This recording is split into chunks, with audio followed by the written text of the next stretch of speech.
Chers amis, bonsoir. Nous allons consacrer cette soirée au mouvement des Gilets jaunes.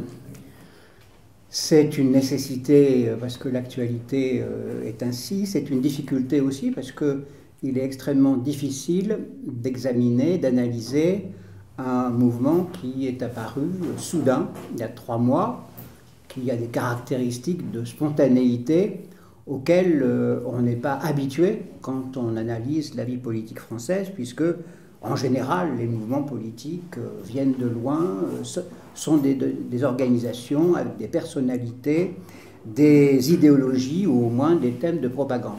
Là, nous avons quelque chose de tout à fait différent et c'est une première approche que nous tentons en comparaison, en faisant des comparaisons internationales avec l'Espagne et Christophe Barret, et avec l'Italie et avec Olivier.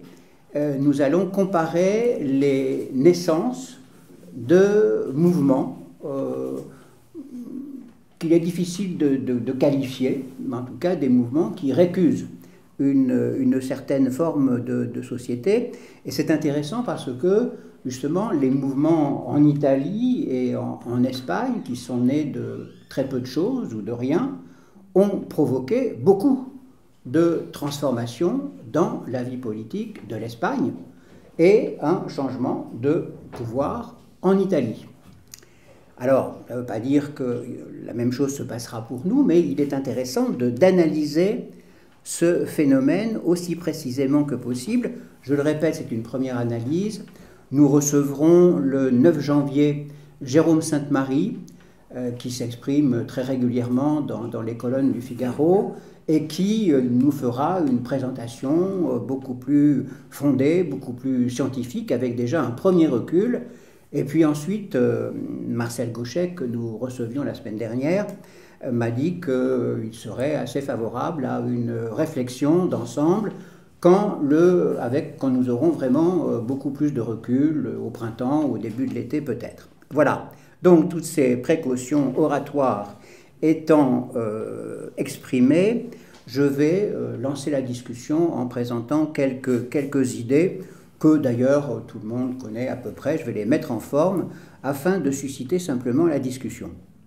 Je crois que le principal point que l'on peut relever aujourd'hui, c'est un changement de perception dans la vision que nous avons de la société française, et notamment dans la vision que les élites ont de la société française. Christophe Guilly l'expliquait dans un article récent du Figaro, je crois. On avait l'habitude de considérer que la société française, c'était... on la voyait avec les habitants des grandes villes, notamment Paris, mais aussi les autres grandes métropoles, et puis un peuple qui se réduisait en fait aux populations issues de l'immigration qui vivaient dans la périphérie de ces grandes métropoles et qui formaient le prolétariat, si l'on peut dire, de l'époque. En oubliant ce que Guy appelle la France périphérique, c'est-à-dire 60% de la France. Et c'est dans cette France périphérique que vivent 59% des ménages pauvres, 60% des chômeurs et à peu près 66% des classes populaires. Donc ce monde dont Guilly parlait, il a été d'ailleurs assez contesté, on a essayé de récuser ces analyses, ce monde-là était un pur concept. On pensait que ça existait, oui, effectivement, mais que ça n'avait pas d'importance dans le jeu politique et dans le jeu social. J'ai oublié de demander qu'on éteigne les portables et mon camarade va éteindre le sien. En général, ça ne part pas de la tribune, mais c'est comme ça. Donc, ça part de la salle et je fais les gros yeux. Là, je peux même... Oui, Olivier. Bon, alors, donc... On avait l'habitude, et le débat politique, le sempiternel débat sur l'immigration traduisait cela. Et là, on a vu apparaître quelque chose qui logiquement, n'aurait pas dû apparaître. Mais la France périphérique, c'est la France des gens qui sont littéralement assignés à résidence, qui ne peuvent pas bouger parce que ils ne savent pas où aller, ils sont cantonnés dans un endroit. Et c'est une France où ce sont des gens qui ne sont pas organisés, qui votent peu, qui sont peu syndiqués, qui sont peu militants de partis politiques ou pas du tout. Donc des collections d'individus qui se débrouillaient comme ils pouvaient. Et on pouvait penser raisonnablement que rien ne surgirait de cette France de plus en plus marginalisée. Or, quelque chose a surgi. Brusquement, à partir d'une révolte sur les questions de fiscalité, c'est courant dans l'histoire, hein, aussi bien en France au début de la Révolution française qu'aux États-Unis avec la révolte sur le thé, etc. On a l'habitude. Mais comme toujours, aussi bien en France qu'aux États-Unis ou ailleurs, ces révoltes sur la fiscalité annoncent autre chose. La Révolution française n'a pas été qu'une révolution fiscale. Nous le savons, et on en parlait la semaine dernière avec Gauchet. Très vite, on a vu le mouvement se développer avec d'autres revendications. Si l'on peut dire, les médias qui ont joué un rôle important dans la diffusion du mouvement des Gilets jaunes, en transformant ce mouvement en spectacle, comme ils le font toujours, y compris avec le terrorisme, mais également avec ce type de mouvements sociaux, les médias ont voulu tout de suite qu'il y ait des représentants, que ces gens s'organisent, afin qu'on puisse discuter, passer des compromis, etc., etc.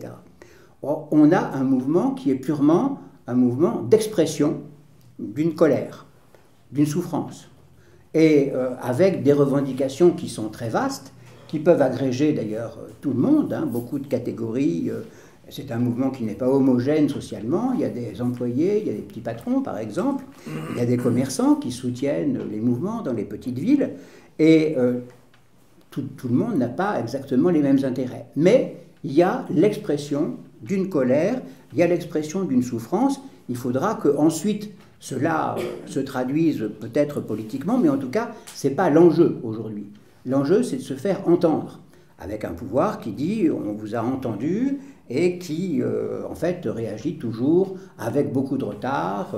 Il a commencé à apporter des remèdes à la protestation sur la fiscalité 3 semaines après l'événement, alors que tout le monde parlait dans le mouvement Gilets jaunes de revendications sur le pouvoir d'achat. Il essaye de répondre un peu à ces revendications sur le pouvoir d'achat avec cette fausse augmentation du SMIC qui est en fait autre chose qu'une augmentation du SMIC. Ils savent d'ailleurs pas très bien comment faire d'après ce qu'on lit maintenant dans les journaux. Donc le pouvoir est toujours décalé par rapport à un mouvement qui est un mouvement de contestation sociale, de révolte sociale, mais qui est également un mouvement politique. On a vu dans le monde les rapports des préfets il y a une semaine ou 10 jours montraient qu'il y avait de la haine à l'égard de Macron, ce qui est quelque chose d'assez nouveau dans la vie politique française. Il y a des gens qui n'aiment pas, mais la haine véritable qui s'est manifestée à plusieurs reprises, qui se manifeste dans les cris des manifestants, c'est quelque chose de nouveau. Et probablement en réponse, d'ailleurs tout le monde le dit, ce n'est pas une révélation, en réponse au mépris que Macron a manifesté à l'égard de cette catégorie de Français qui est en train de se révolter. Mais il y a aussi, on en parlait la semaine dernière avec Marcel Gauchet, il y a aussi le fait que les Français, un peu toutes tendances confondues, demandent que l'État soit digne et que le chef de l'État respecte la dignité de sa fonction. Or, il y a eu 2 photos qui ont fait le tour de la France, et un peu plus même, et qui montraient que, justement, Macron ne respectait pas la dignité de sa fonction. Cette photo avec les gars musclés aux Antilles, et puis la photo de la fête de la musique avec des danses, etc., qui sont amusantes dans une boîte de nuit, mais pas, justement, devant le palais de l'Élysée. Donc, il y a un aspect politique, il y a un aspect de lutte de classe, c'est une classe sociale, l'expression des classes moyennes, de la tranche inférieure des classes moyennes et d'une partie des classes populaires qui se révoltent, mais c'est aussi une révolte qui a un caractère politique à cause de cette demande de la démission de Macron, parce que c'est un chef de l'État qui est indigne de sa fonction. Je vais très vite sur les réactions des partis politiques et des syndicats par rapport à ce mouvement. Nous savons tous que ce sont des réactions de malaise, d'inadaptation. La droite, les républicains ont commencé à être tout contents parce que c'était un mouvement fiscal. Et oui, moins d'impôts et puis moins de dépenses publiques. Or, justement, les gens qui sont en colère demandent plus de services publics. On a dit que c'était contradictoire en oubliant qu'on pouvait réaménager les impôts pour que ça ne le soit pas. Donc maintenant, ils ne sont pas tellement, et même plutôt défavorables au mouvement des Gilets jaunes, parce que c'est pas la revendication du pouvoir d'achat, n'est pas une revendication que cette droite-là peut accepter.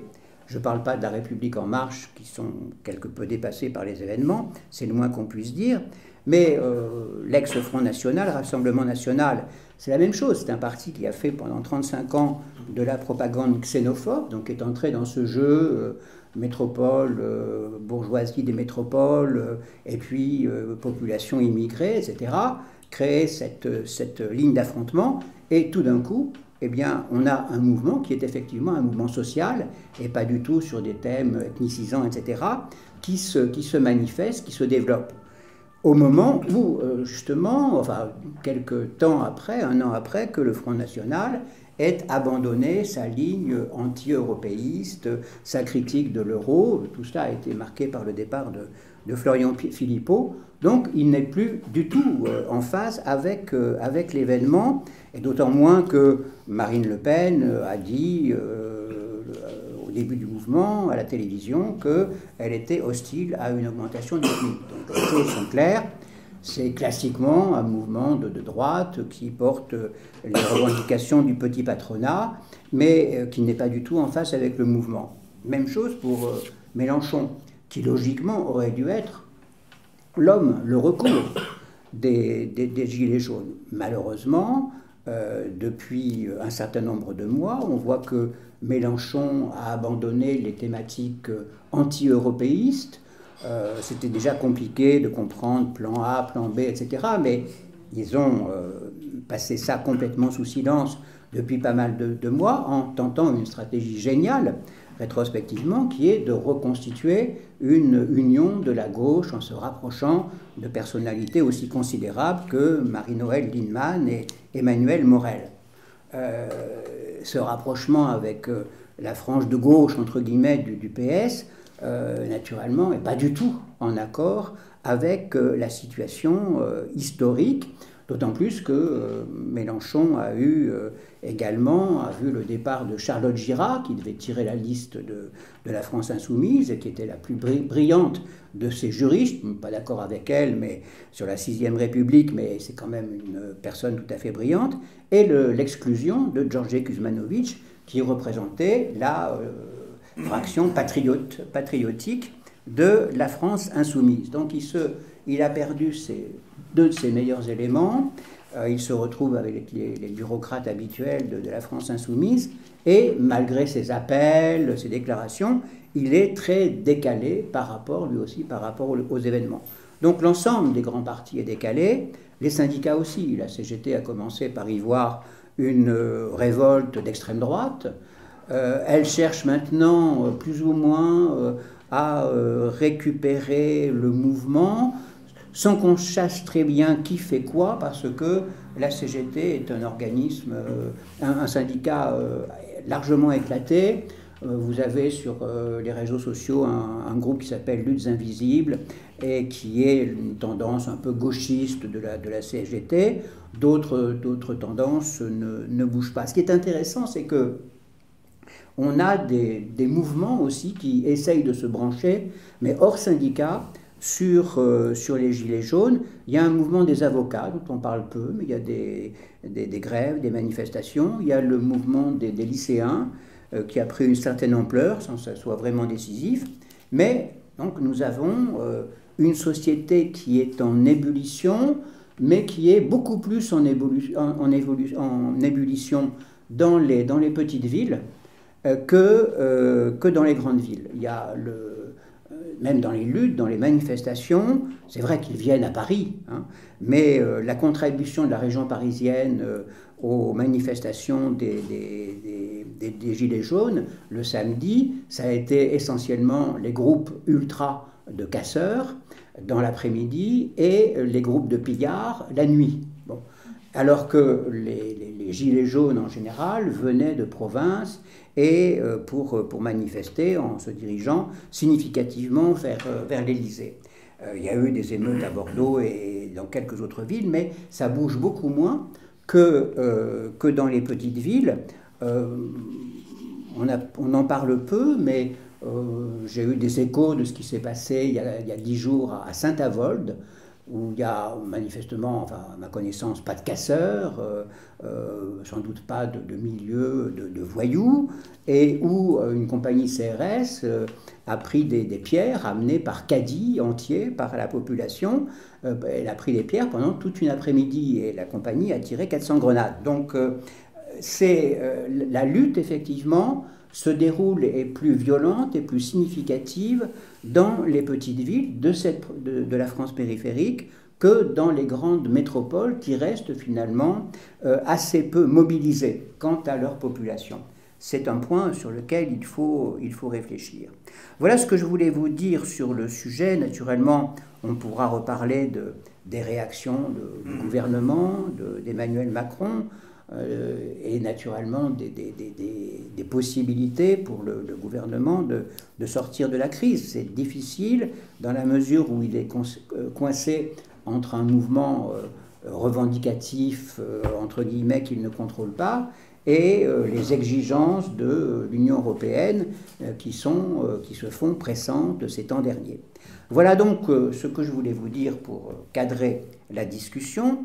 Maintenant, je vais passer la parole, je ne sais plus à qui, à Christophe, non, c'était Olivier. Olivier, bon, qui va nous parler de l'Italie. Alors, je vais essayer d'enrichir un petit peu la discussion sur le mouvement social en cours en vous parlant effectivement de l'Italie. Alors, l'Italie, c'est un pays intéressant parce que c'est un pays qui, pendant pratiquement une dizaine d'années, depuis 2008, a connu une vague populiste d'une intensité rare, hein, avec des manifestations dans presque toutes les grandes villes italiennes qui réunissaient des dizaines, voire des centaines de milliers de personnes. Donc, et d'une façon, tout ça est apparu là aussi très, très brutalement à partir de 2008. Et c'est aussi un pays, vous le savez, qui depuis 8 mois maintenant a un gouvernement dans lequel les populistes du mouvement 5 étoiles et les conservateurs de la Ligue sont dans une coalition, et on a une expérience intéressante de ce qu'un gouvernement, appelons-le souverainiste, il s'appelle comme ça en tout cas, peut faire quand il est au pouvoir. Donc je vais essayer d'évoquer un petit peu ces deux aspects. D'abord en vous parlant du mouvement 5 étoiles et en essayant d'identifier un peu les similitudes, mais aussi les différences importantes qui peuvent exister avec le mouvement des Gilets jaunes dont Bertrand vient de parler. Et puis j'évoquerai, mais plus rapidement, parce que la presse en parle assez largement, l'expérience gouvernementale qui existe maintenant depuis le mois de mars en Italie, avec ce gouvernement qui mène des réformes et qui mène aussi des combats, à la fois au plan national et au plan européen. Vous en savez quelque chose en lisant la presse, notamment dans une grosse bagarre avec l'Union européenne. Alors, je vais commencer par le mouvement 5 étoiles, mais d'abord peut-être donner 2-3 éléments rapides pour situer un peu l'Italie par rapport à la France dans ses différences, de façon à ce qu'on comprenne bien que la situation française ne peut pas être complètement exportée en Italie réciproquement. Bon, l'Italie, tout le monde le sait, c'est un pays qui compte en Europe, hein, c'est la troisième économie européenne, enfin de l'Union européenne maintenant que la Grande-Bretagne est partie, et c'est surtout le deuxième pays industriel de l'Europe, de l'Union européenne, avant la France et après l'Allemagne. Bon, c'est un pays qui a des points faibles qu'on connaît bien, une croissance assez atone, assez peu dynamique depuis la crise de 2008, une forte dette publique, et des effets profonds et ravageurs de cette crise de 2008 qui a affecté ce pays beaucoup plus profondément que la France. Beaucoup plus profondément que la France, avec notamment un tissu social, et en particulier au Sud, qui est resté, qui s'est fortement appauvri. Et enfin, une extrême sensibilité aux questions migratoires pour des raisons très différentes de celles qu'on peut connaître en France, parce que l'Italie est un pays qui a quasiment vécu sans migration pendant des dizaines d'années, et qui s'est retrouvé depuis 5 ans, de par sa position géographique, un peu au centre de ces questions migratoires. Bon, c'est un pays qui a aussi des points forts, dont on parle souvent moins, mais qui sont réels. D'abord, il a une base industrielle très solide, hein, très hiérarchisée entre des grands groupes, des entreprises moyennes et des TPE. Il a un solde commercial positif, contrairement à la France, et bien positif même, et durablement positif. Il a une épargne des ménages, et c'est un point important par rapport à la question de la dette, qui est considérable, qui est beaucoup plus importante que la France. Les ménages italiens épargnent plus que les ménages français. Et il a une relativement faible exposition de sa dette publique par rapport à l'extérieur. Il a eu la sagesse depuis 5 ans. Il faut rendre grâce aux gouvernements qui ont précédé celui qui s'est mis en place en mars, de réduire la part des non-résidents dans la détention de la dette publique italienne, ce qui le rend sans doute plus solide par rapport aux évolutions internationales. Et il a enfin des problèmes structurels qui sont très différents de ceux de la France. Bon, d'abord, l'Italie, c'est un pays qui est très urbain, très dense, hein, très construit autour de ses villes. La réalité dont parlait Bertrand tout à l'heure, qui est cette réalité périurbaine des fameux 60% de chômeurs, etc., c'est une réalité qui n'existe pas ou qui existe beaucoup moins en Italie. Même dans les zones rurales italiennes, on appartient à un système urbain et à un réseau urbain. C'est un pays, par contre, où le clivage central en termes territoriaux, c'est le clivage nord-sud, très fort, qui reste extrêmement fort, alors que chez nous, c'est plutôt ce clivage centre-périphérie dont tu parlais tout à l'heure. C'est un pays extrêmement décentralisé, beaucoup plus décentralisé que le nôtre, et organisé, je le disais, un peu autour de ces grandes villes. Et c'est un pays dans lequel il n'y a pas de culture d'État, l'État central est médiocre, et c'est un pays dans lequel la classe politique est très corrompue. Bon, voilà un petit peu un portrait pour voir un peu les différences. Alors j'en viens maintenant au mouvement 5 étoiles. Le mouvement 5 étoiles, c'est un mouvement qui est né, je le disais, après la crise, pendant la crise de 2006-2008, en réalité à partir de 2007. C'est un produit de la crise, et c'est en même temps un produit de la dégénérescence du système politique italien lié à cette crise. Puisque dans la crise, Bruxelles a imposé à l'Italie, vous vous souvenez, après l'échec de Berlusconi, des gouvernements qui étaient véritablement imposés par Bruxelles, le gouvernement Monti, le gouvernement Letta, et même Renzi, qui est arrivé après, sans véritablement un changement politique majeur, a pris la suite de ces gouvernements-là. Donc cette dégénérescence démocratique italienne est pour beaucoup dans la naissance de ce mouvement. C'est un mouvement d'agitation à partir des années 2008-2009, je le disais tout à l'heure, qui réunissait des centaines de milliers de personnes. Hein, donc là, il y a une différence assez sensible avec les Gilets jaunes, et des foules absolument énormes, et avec une cible claire, le système et les médias. Le système et les médias. Il fallait véritablement abattre. C'était les bêtes noires de ce mouvement. Et avec des victoires extrêmement rapides, hein, puisque c'est un mouvement qui démarre en 2008, qui en 2012 fait déjà des scores supérieurs à 10% dans un certain nombre de parties du pays au moment des municipales, qui, aux législatives de 2013, ramasse 23%, et qui, aux dernières législatives, ramasse un électeur sur 3 italiens. 32% des électeurs italiens votent pour le mouvement 5 étoiles. C'est un mouvement qui est également très structuré, qui s'est fortement structuré entre 2014 et 2016, hein, ce qui là aussi est une différence avec le mouvement qu'on connaît, et qui est maintenant piloté par une équipe, un directoire, et en particulier un leader qui s'appelle Luigi De Maio, qui est maintenant le vice-président du conseil du gouvernement italien. Le mouvement 5 étoiles, c'est aussi un mouvement qui a construit dans le temps un vrai projet de société, un vrai projet alternatif dont on peut discuter à peu près tous les termes, mais c'est un vrai projet qui tient la route. Autour de 2 idées forces au départ, anti-parti, anti-système et écologique. Hein. C'était la combinaison de ces deux idées qui a véritablement créé le mouvement. Et puis qui s'est élargi, après, dans sa pensée, à l'économie. Il a une pensée qui est assez originale, à la fois keynésienne, avec l'idée qu'il faut jouer sur l'investissement public, mais en même temps très territorial, très partant de l'idée que l'économie, ça se construit par le bas et pas par le haut. Hein. Donc ce sont des gens qui réfléchissent microéconomie, entreprise, c'est très italien de ce point de vue-là. Et puis c'est un mouvement qui porte un projet de transformation de la société lié à Internet, lié au numérique, qui est extrêmement favorable. Il s'est élargi aussi à la dimension sociale, qui était présente au départ, mais qui maintenant est vraiment une valeur fondatrice, la justice sociale, la création d'un revenu de citoyenneté, qui n'existait pas en Italie, qui n'existe pas encore en Italie aujourd'hui. Et c'est un mouvement qui a construit son programme avec des figures économiques brillantes, dont certains sont discutables. Joseph Stiglitz, par exemple, qui est bien connu, a largement participé à la rédaction du programme économique, Fitoussi, de l'OFCE, pas mal d'économistes américains, etc. Donc ce sont des gens qui se sont outillés, qui ont construit un programme qui s'est véritablement outillé. Le mouvement est très original. Il est très original et il s'est lui-même construit dans le temps. Quand on passe de 5% à 33%, c'est plus tout à fait le même électorat. Au départ, c'est plutôt des gens qui viennent du centre-gauche, des déçus du Parti socialiste italien, qui rêvent de faire une vraie révolution à gauche. Aujourd'hui, quand on regarde l'électorat, c'est à peu près tout le spectre italien, je dirais, à l'exception de l'extrême droite fasciste et puis de l'autre côté de l'extrême gauche.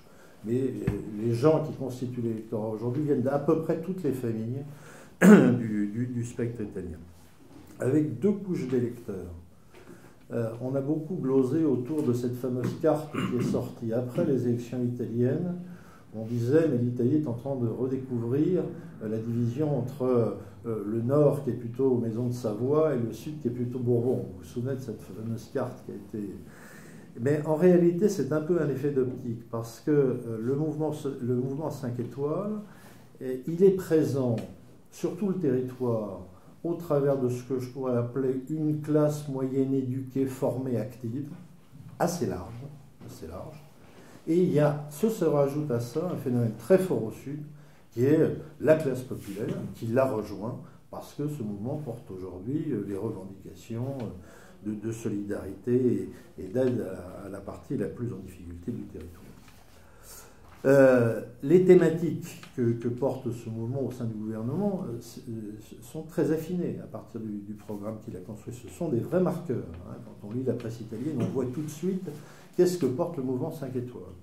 La justice sociale, et en particulier les questions de revenus, la lutte contre la corruption, qui est un élément très fort de son programme, l'écologie, et plus généralement la lutte contre ce que j'appellerais un certain pharaonisme d'État, c'est-à-dire les fameux grands projets inutiles dont Berlusconi voulait tapisser l'Italie, les ponts qui ne servent à rien, les voies de chemin de fer où il n'y a pas de train qui passe, etc. Bon, là ils se battent beaucoup là-dessus sur le thème l'État c'est important et quand on dépense de l'argent public, il faut bien le dépenser. Et ils ont aujourd'hui beaucoup d'adhérence. Alors ça, c'est un phénomène très curieux parce qu'on pensait que la Ligue d'un côté, plutôt conservatrice, et puis le mouvement 5 étoiles, c'était un peu l'eau et le feu, que ça n'allait pas se marier.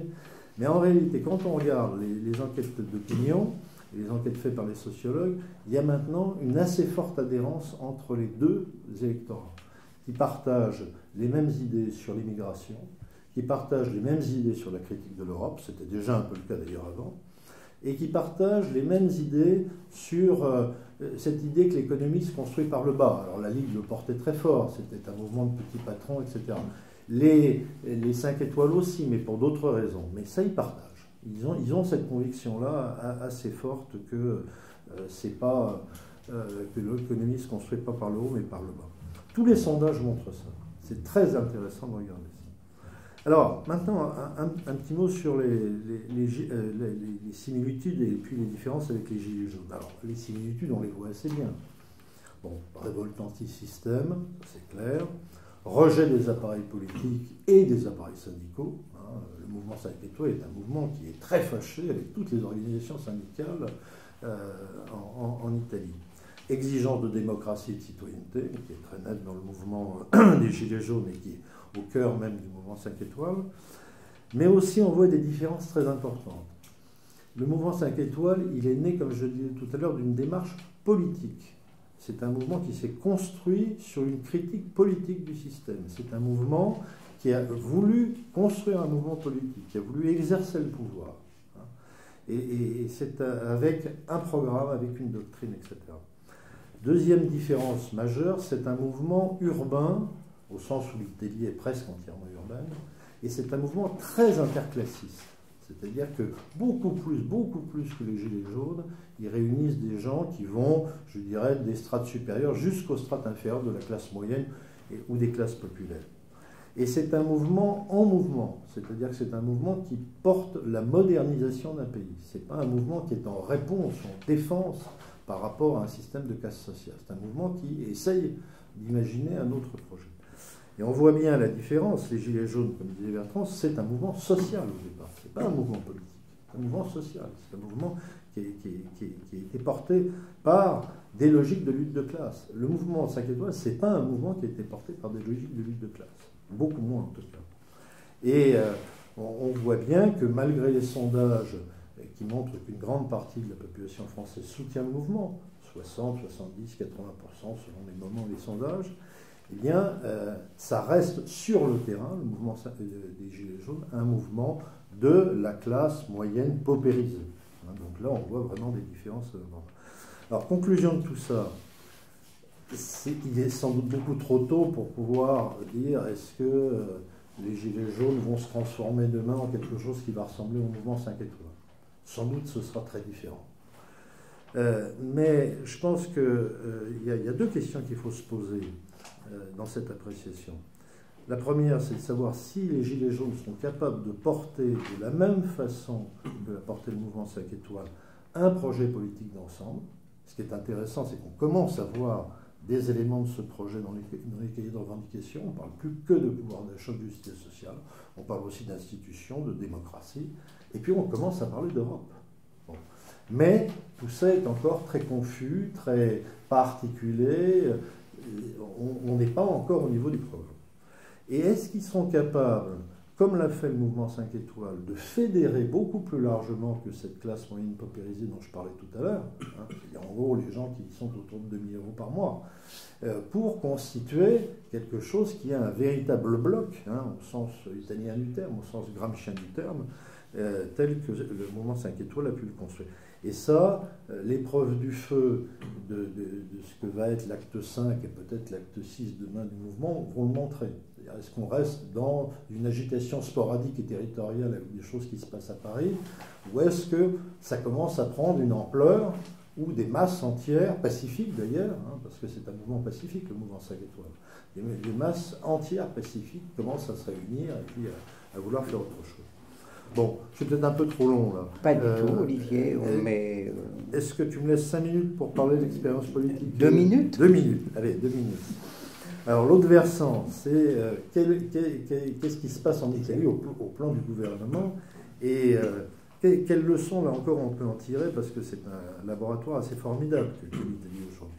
Bon, je le rappelais, une coalition qui est en place depuis 8 mois. En 8 mois, on ne mène pas tout un plan de réforme, mais ils ont fait des choses assez importantes. En particulier, ils ont supprimé le Job Act, qui était un peu la loi de précarité que Renzi avait mis en place, réduit les coûts de la politique, ils ont fait beaucoup de choses en matière d'immigration.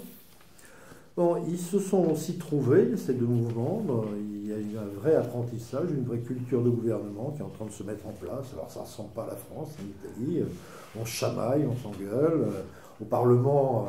Les deux partis ne votent pas systématiquement les textes que présente le gouvernement, mais bon, mais ça retombe sur ses pieds. Ce qui est clair, c'est qu'aujourd'hui, le bilan de tout ça est nettement à l'avantage de la Ligue, qui a plus tiré avantage de sa présence au gouvernement que du mouvement 5 étoiles. La Ligue, qui était à 17% en mars 2018 quand le gouvernement s'est constitué, aujourd'hui est dans les sondages à 33-34%. Alors que le mouvement 5 étoiles est resté à peu près sur le même gîte. Au passage, ça veut dire qu'aujourd'hui, vous avez plus de 60% des électeurs italiens, enfin des Italiens, qui s'expriment dans les sondages, soutiennent le gouvernement qui est en place. 60%. Imaginez si Macron serait content d'avoir 60% de soutien. Bon, avec deux personnalités, mais ça je passe vite, que vous avez tous en tête, Salvini, bon, qui est partout, hein, y compris sur nos écrans, et une personnalité qui a émergé de façon tout à fait étonnante, qui est Giuseppe Conte, le président du Conseil, qui est un peu le, alors comme on dit, le good cop contre le bad cop. Hein. Lui, c'est plutôt le gentil, c'est celui qui discute un peu avec tout le monde. Et puis Salvini joue plutôt les méchants, mais en fait, ces deux-là, ils s'entendent assez bien, et je vais vous expliquer pourquoi dans quelques instants. Bon, le budget 2019 pour eux, c'est l'épreuve du feu, hein, parce que c'est là qu'ils veulent faire passer toutes leurs réformes. Alors, ils y ont été forts. Ils ont dit, ben nous, de toute façon, Bruxelles voulait qu'on ramène le déficit à 0,8%, on va afficher 2,4%. Bon, alors on est en dessous des 3%, on est plutôt même plus raisonnable que ce que la France va afficher en 2019. Enfin, pour l'Italie, c'est une vraie rupture par rapport au passé. Ils y ont été assez franco, ils ont été à la bataille avec Bruxelles. Au départ, Bruxelles voulait les ramener à 0,8%, souvenez-vous, en octobre. On ne veut pas de ce budget, il faut revenir dans les clous. Et puis finalement, ils ont été voir Bruxelles en disant, nous, on n'est pas la Grèce. Donc on va vous dire deux, trois choses. La première, c'est que si vous nous cassez les pieds, on ne votera pas le budget européen. Bon, alors ça a commencé à la Commission à se poser des problèmes, à poser des problèmes. Deuxièmement, si vous nous cassez vraiment les pieds, eh ben on va peut-être pas voter l'accord sur le Brexit, parce que finalement, les Anglais sont sympas. Hein, donc on pourrait ne pas le voter. Hein, c'était quand même un peu compliqué. Finalement, il y a eu un dîner à la fin du mois de novembre, et Comte est sorti de ce dîner en disant, bon, finalement, ils nous demandent de ramener le budget on est à un déficit de 2,4, ils veulent qu'on ramène ça autour de 2. Donc on va faire quelque chose entre 2,2 et 2,3. Ils sont en train de faire ça actuellement. Ils ont tout de suite mis devant le Parlement leur projet à 2,4, en disant, ben, on l'amendera au cours de la discussion budgétaire, on verra bien en fonction de ce que Bruxelles dira. Mais donc, ils sont à peu près sortis, de mon point de vue, de leur débat difficile avec Bruxelles, et ils ont su mener tout ça avec beaucoup d'intelligence. Alors, je termine là-dessus. Qu'est-ce qui fait aujourd'hui que ça marche, leur affaire? Parce qu'ils tiennent. Ils ont tenu 8 mois. On ne leur donnait pas 2 mois au départ, souvenez-vous. Et puis, Salvini et les autres, ils disent, mais nous, on va tenir 5 ans, après tout. Ils tiennent parce qu'ils ont 4 bons atouts. Et ça, je pense que c'est quelque chose qu'on a intérêt à méditer dans la perspective d'un gouvernement qui pourrait un peu plus porter nos priorités un jour. La première, c'est le consensus politique. Ils ont dit, de toute façon, en Italie et en Europe, on ne gagne pas si le gouvernement n'est pas soutenu et par la droite et par la gauche. Ils ont 60% de l'électorat, ils ont autant d'électeurs de droite que d'électeurs de gauche. Et ça, c'est costaud. Hein. Donc le jour où M. Mélenchon et Mme Le Pen, M. Dupont-Aignan vont venir parler, mais on en est très loin. Hein. Et eux, ils l'ont fait, ça. Deuxièmement, ils ont une situation économique finalement assez saine. Hein. J'en donnais quelques éléments tout à l'heure qui fait qu'ils n'ont pas trop à craindre de Bruxelles. Troisièmement, ils ont bien cadencé leur programme. C'est-à-dire qu'ils font la rupture, mais ils la font de façon assez astucieuse. Ils ne mettent pas tout le paquet sur la table tout de suite. Ils font ça par étapes. Et puis, ils se sont entourés d'économistes brillants. Il y en a certains qu'on connaît, M. Baniai, par exemple, qui est maintenant sénateur, qui est le président de la commission des finances du Sénat italien, qui est un universitaire connu ici, qui était prof à l'université de Rouen il n'y a pas très longtemps, donc qui est un homme très anti-euro, mais qui en même temps a su mettre un petit peu son chapeau dans la poche pour leur permettre de construire un programme qui tient la route. Il y a Savona aussi, qui est un homme de grande qualité intellectuelle. Et puis, dernier point, là où ils ont été astucieux, c'est qu'ils ont été voir tous ceux que Bruxelles exaspère depuis toujours. Ils ont été voir Trump. Trump leur a dit, ben oui, on va vous aider, surtout si vous cassez les pieds à Bruxelles. Ils ont été voir les Chinois, qui leur ont dit, bah oui, très bien, nous on va vous apporter des capitaux. Ils ont été voir les Russes, ils ont été voir Poutine, ils ont été très bien reçus. Et donc aujourd'hui, ils tirent bien leur épingle du jeu. Bon, alors, il faut reconnaître qu'ils sont aussi dans une conjoncture favorable. Merkel a disparu de la piste, et puis Macron est considérablement affaibli, et puis il n'y a plus de pilote ni à Bruxelles, puisque la Commission disparaît dans quelques mois, ni à la tête du PPE, du Parti populaire européen. C'est vrai qu'ils ont quelques conditions favorables qui les aident beaucoup. Mais voilà, donc ce sont des gens habiles qui, contrairement à ce que vous pouvez lire parfois dans certains journaux, mènent leur barque avec beaucoup d'astuces. Donc on verra ce qui sortira de tout ça. Merci Olivier. Alors Christophe, parle-nous un peu de l'Espagne. Alors j'aimerais bien pouvoir, comme Olivier, aller dans la démonstration du bien fondé, d'une stratégie gouvernementale qui aurait été mise en œuvre par le Podemos, qui est l'expression politique qui a le mieux réussi après l'explosion du mouvement des indignés de 2011. Et s'il faut faire un parallèle ce soir, c'est bien sûr avec le mouvement des indignés de 2011 en Espagne, qui a donné lieu donc à la naissance de ce parti politique, ce qui est devenu un parti politique qui était déjà un ensemble de vieux militants. C'est-à-dire c'est pas finalement l'expression politique, c'est la première leçon qu'on a tirée pour moi de l'histoire espagnole récente, c'est que du moment historique, et Macron a parlé du moment historique hier soir, avant-hier soir, il a utilisé l'expression, qui était le printemps des indignés en 2011. Le 15 mai 2011, les places d'Espagne se sont remplies de gens qui ont pris la parole. C'est très intéressant parce qu'on s'est mis à beaucoup écrire. On a écrit beaucoup de canicots, comme on écrit beaucoup de choses sur son gilet jaune. À Paris, dans les jours qui suivaient, moi j'étais à la Bastille pour voir s'il allait se passer la même chose en France déjà. Il y a des militants qui distribuaient des petits papiers avec écrit dessus, voilà, une belle case pour écrire quelle est ta revendication. Finalement, ce n'est pas un mouvement qui a pris, mais les Gilets jaunes, c'est ça, c'est une prise de parole. Et c'est un premier point commun à faire avec l'Espagne, avec ce qu'a représenté le mouvement des indignés, ce qu'on a appelé le mouvement des indignés, qui est un vrai mouvement européen aussi, parce que le terme indigné, il était emprunté au petit livre Indignez-vous de Stéphane Hessel, qui avait connu un grand succès à l'époque, un immense succès. Alors donc, première leçon à retenir, donc, Podemos, c'est un groupe de militants de la gauche, à laquelle est revenu Podemos aujourd'hui, parce que c'est vrai que j'ai plus beaucoup d'illusions autour de ce parti. Je ne sais pas si c'est Iglesias qui a déteint sur Mélenchon, si c'est Mélenchon qui a déteint sur Iglesias, parce qu'ils sont grands amis. Moi, au départ, j'ai fait un article dans Causeur il y a quelques années, j'ai dit Iglesias, c'est l'anti-Mélenchon. Je ne pouvais pas écrire autant de bêtises. Enfin, en tout cas, à l'époque, c'est ce qu'Iglesias disait. En tout cas, sa stratégie était différente de celle de Mélenchon. Il mettait en place une stratégie, bien sûr, de populiste, donc de remise en cause des élites par le peuple, une ligne de fracture. Donc, il jouait sur une fracture peuple-élite, c'est ça, la méthode populiste. Après, populiste de gauche, populiste de droite, donc de gauche qui est plus sympathique parce qu'il est revendicatif, égalitaire, enfin réclamant des choses qu'on a perdues depuis longtemps, le droite qui est plutôt jugé comme identitaire. Voilà. Première leçon, donc, c'est une gauche de la gauche qui veut prendre sa revanche historique. En Espagne, la gauche du parti, c'est quoi la gauche de la gauche? La gauche du Parti communiste, bien sûr, qui veut reprendre un rôle de premier plan dans le jeu politique.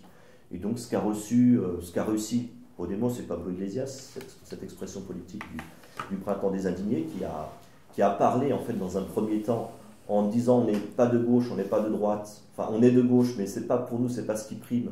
Ce qui prime, c'est ce qui nous oppose à l'oligarchie, ce qui nous oppose à l'élite, c'est de reconquérir un espace finalement, mais finalement d'y revenir un petit peu aujourd'hui. Et ce que dit, alors je ne suis pas le seul à dire cela, parce que je m'inspire aussi de ce que dit un jeune chercheur espagnol que nous connaissons, qui donc étudie, lui, l'extrême droite, le mouvement d'extrême droite. Il fait un parallèle, il étudie les deux phénomènes, Podemos et puis le Front National, il dit les deux sont retournés un petit peu aux fondamentaux. Marine Le Pen aussi, avec Philippot, elle a eu un moment populiste, d'ouverture, en disant voilà, je mets de côté un petit peu sous le tapis les vieilles gamelles, et puis j'essaie de me présenter comme quelqu'un qui va faire du neuf en rassemblant le peuple dans son ensemble contre les élites. Ça n'a pas marché, retour aux fondamentaux du côté du Front National. En Espagne, c'est retour aux fondamentaux de la gauche pour un Pablo Iglesias finalement qui a une culture stalinienne, hein, qui vient du Parti communiste et puis qui a monté sa boutique, bon, qui a le mérite de remplacer le Parti communiste qui existe toujours, mais Pablo Iglesias occupe l'espace qu'occupait autrefois le Parti communiste dans le jeu politique espagnol, et c'est peut-être déjà pas si mal pour lui, comme le disent certains amis militants de Podemos ou militants communistes en France. Donc, je vais plutôt faire un parallèle entre le mouvement des indignés de 2011, parce que la situation de Podemos est plutôt désespérante. Leur idéal, c'est le modèle portugais, donc c'est d'aller grignoter quelques miettes à Bruxelles en alliance avec les partis socialistes. Hein. Pablo Iglesias, là, s'accroche à l'accord qu'il a conclu avec le Parti socialiste pour un budget, effectivement, qui contient une augmentation du SMIC de 20%, 22%. Donc, c'est pas rien pour les Espagnols, il ne faut pas s'en moquer. Enfin, c'est pas le grand soir dont nous rêvons, en tout cas, en termes de dégagement, de marge de manœuvre budgétaire, industrielle. Il y a trois ailes à Podemos, trois tendances. Hein. Il y a la tendance Iglesias qui est majoritaire, donc très gauche de la gauche. Il y a l'aile encore populiste qui veut s'ouvrir à la gauche, plutôt d'ouverture, qui est celle de Íñigo Errejón, donc c'est la tendance minoritaire. Puis une tendance en haute minoritaire, plus faible encore que celle d'Errejón, c'est la tendance anticapitaliste qui, elle, a de très bons économistes, dont un que nous avons été le premier journal interviewé en France, en royaliste, avant le mouvement des indignés, et cet économiste qui m'avait dit il y a quelque chose qui se prépare dans les universités espagnoles, et il connaissait très bien Pablo Iglesias, c'est à lui dont il parlait.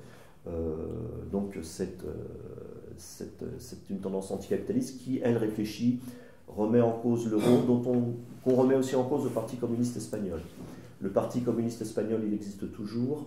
Il fait partie d'un mouvement qui s'appelle Izquierda Unida, qui est allié maintenant avec Podemos, au Parlement espagnol, et qui, lui, a son programme la sortie de l'euro, le Parti communiste espagnol, le PCE.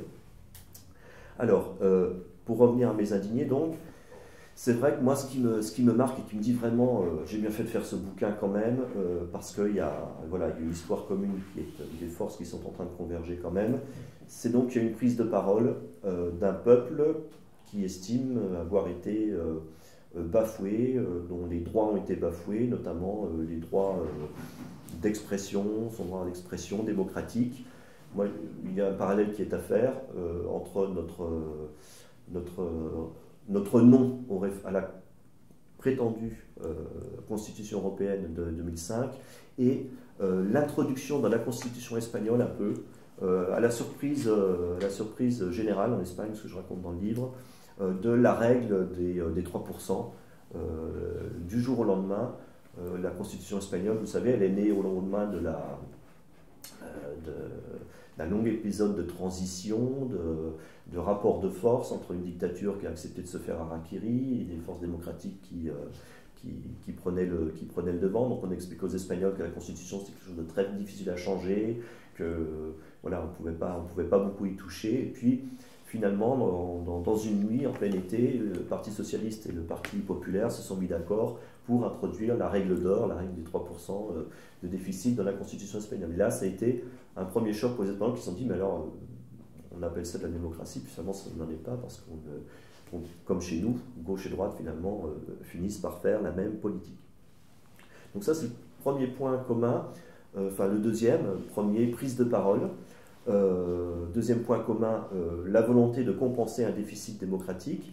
Prise de parole aussi qui se traduit chez nous là, au cœur du mouvement des Gilets jaunes, comme ça s'est traduit en Espagne au cœur de l'été 2011, puisque donc le mouvement des indignés a lieu en mai, ça commence en mai 2011, c'est plutôt urbain que rural. Il faudrait voir si la sociologie donc, est vraiment la même. Et c'est le soutien populaire, c'est-à-dire des sondages hyper favorables aux indignés, quoi. Moi, je les appelle nos indignés de l'hiver. J'ai publié un article sur le blog de Bertrand il y a quelques jours, tout va vite, sur ces indignés de l'hiver. L'hiver parce qu'on est en décembre, l'hiver parce que la situation, l'hégémonie de l'extrême droite en France aussi dans la contestation, ou portée aussi par le pouvoir qui l'agite comme un épouvantail, en disant c'est eux ou nous, sans laisser un troisième choix, c'est un vrai hiver. Et ces sondages sont en Espagne dans l'été 2011 très favorables à 80%. Donc là, et avec aussi un changement peut-être irréversible qui est effectivement des invisibles qui se rendent visibles, c'est-à-dire que, et c'est les vidéos qui tournent sur YouTube chez nous, c'est les gens qui avouent, et ça tourne à 100 000 exemplaires sur YouTube ou à 1 million de vues, je n'y arrive plus, les fins de mois, voilà, pour moi c'est concrètement telle et telle chose. Les gens n'ont plus honte de dire qu'ils n'y arrivent plus, ils expliquent très bien pourquoi par le menu, comment ils n'y arrivent plus. Et ça, cette prise de conscience-là, cette prise de parole-là, elle est faite, elle est actée. Alors, ça n'a pas empêché, et c'est ce qui fait que les gens de Podemos étaient intelligents, quand ils ont voulu vraiment monter une boutique, une nouvelle boutique, elle n'a pas empêché, 3 mois après le mouvement des indignés, parce que le mouvement des indignés c'est mai, juin, juillet, août, septembre, 4 mois après, la droite de remporter, de gagner les élections. Donc c'est vrai que de la contestation à l'organisation politique, il y a un chemin à parcourir qu'il nous faut donc nous parcourir maintenant à l'aune des échecs quand même relatifs qui sont ceux de Podemos et peut-être des reculs qui s'annoncent en Italie. Là, l'histoire est en train de se faire, on pourra en reparler peut-être tout à l'heure. Des médias qui, bien sûr, ne comprennent pas tout, qui montrent la violence. C'est vraiment, parce que je voyais les commentaires moi j'ai ouvert mon compte Facebook pour suivre le mouvement des indignés il y a quelques années maintenant, donc je vois les commentaires des Espagnols sur le mouvement des Gilets jaunes. Effectivement, il y a un dénigrement un petit peu systématique de ce qui se passe, de cette agitation, de cette prise de parole qui est aussi une autre similitude un peu plus anecdotique, mais qu'il faut quand même souligner. Là, j'en suis à mon 6e point. Alors, justement, dans la stratégie, il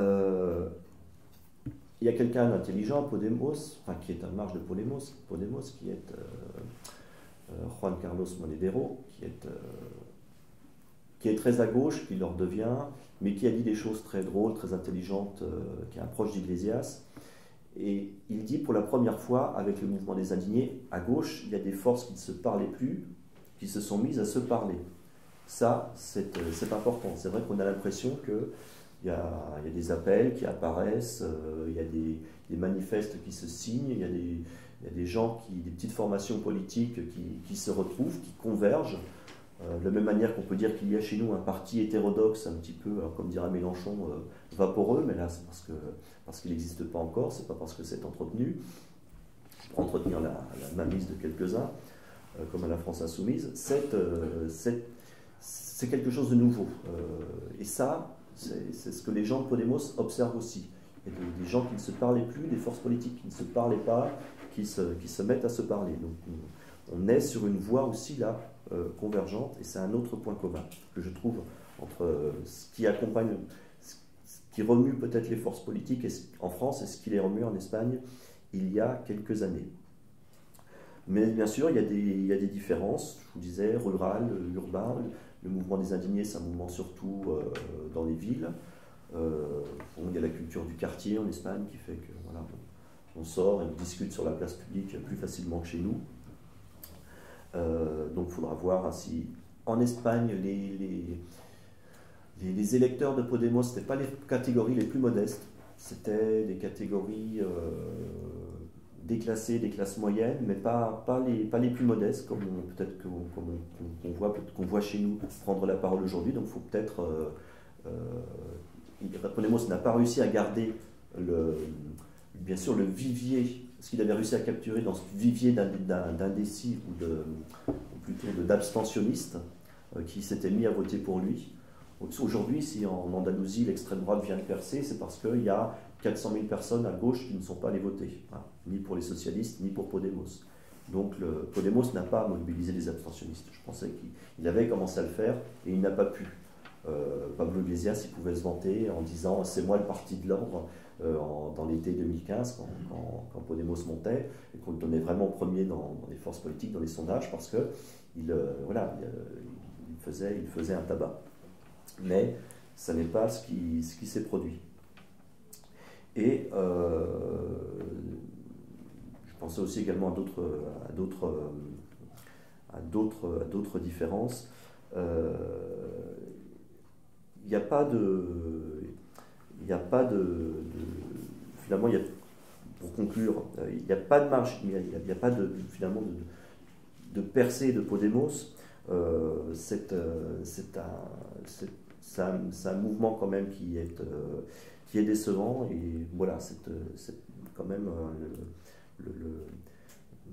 c'est pas forcément un modèle à suivre, en tout cas dans son programme il y avait des ambiguïtés qui n'étaient pas très intéressantes. Il y a eu de l'intelligence, parler de patrie. Pablo Iglesias, dès 2015, il parle de la patrie. Alors bien sûr, c'est les gens de Mélenchon, la patrie. C'est une patrie sans drapeau, parce que c'est leur droit, c'est leur philosophie, c'est la gauche de la gauche. Hein, l'idéal, c'est la société autorégulée, donc. Mais face à l'extrême droite aujourd'hui, face aux Catalans aussi, bien sûr, ceux qui sortent à la fois le drapeau, la patrie et toute la panoplie semblent plus cohérents que les autres. Et ça, c'est un vrai problème qu'a eu Podemos.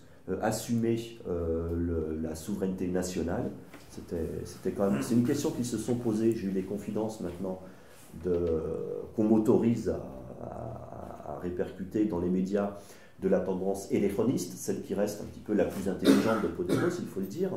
C'est que dans la grande manifestation qui a fait connaître Podemos, dans la vague justement de Syriza en Grèce au niveau international, une grande manifestation à laquelle j'ai assisté à Madrid, et ce que je commence à décrire, c'est le début de l'introduction de mon livre, je le vends bien quand même, et en janvier 2015, se pose la question à Podemos de qu'est-ce qu'on met comme drapeau, comme mot d'ordre dans la manif, comme toutes les manifs qui sont organisées par un mouvement politique.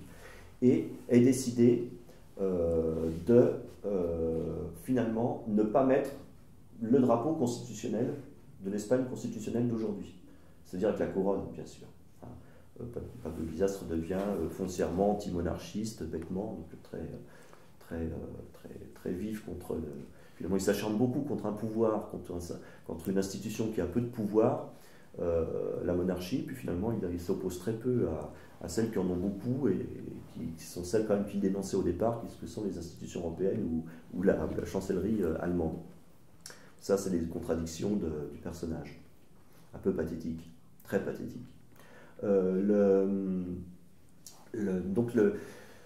La décision est prise de ne pas agiter le drapeau national dans les manifestations au début de Podemos, et des débuts de Podemos, alors qu'il y a une tendance qui dit si, il faut fédérer et aussi assumer pas seulement la souveraineté populaire, pas seulement la souveraineté des gens, mais ça part de souveraineté nationale dans un projet qui aurait pu peut-être rejoindre le nôtre, qui doit être, je pense, le nôtre aujourd'hui, très universaliste, mais qui ne se prive pas des seuls moyens d'action qui sont ceux de la démocratie. Voilà.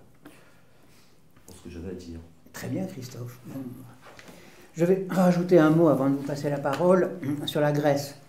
On aurait pu en fait faire un duplex avec Panagiotis Grigoriou à Athènes. On n'a pas pensé, on l'a déjà fait une fois ou deux, et puis il est venu ici, parce que tout le monde connaît la fin lamentable de Syriza, mais il y a eu la même dialectique en Grèce, puisque je crois que c'était en 2008, mais je n'ai pas vérifié, il y a eu un mouvement très violent qui a ébranlé tout le pays, avec des émeutes partout, grandes villes, petites villes.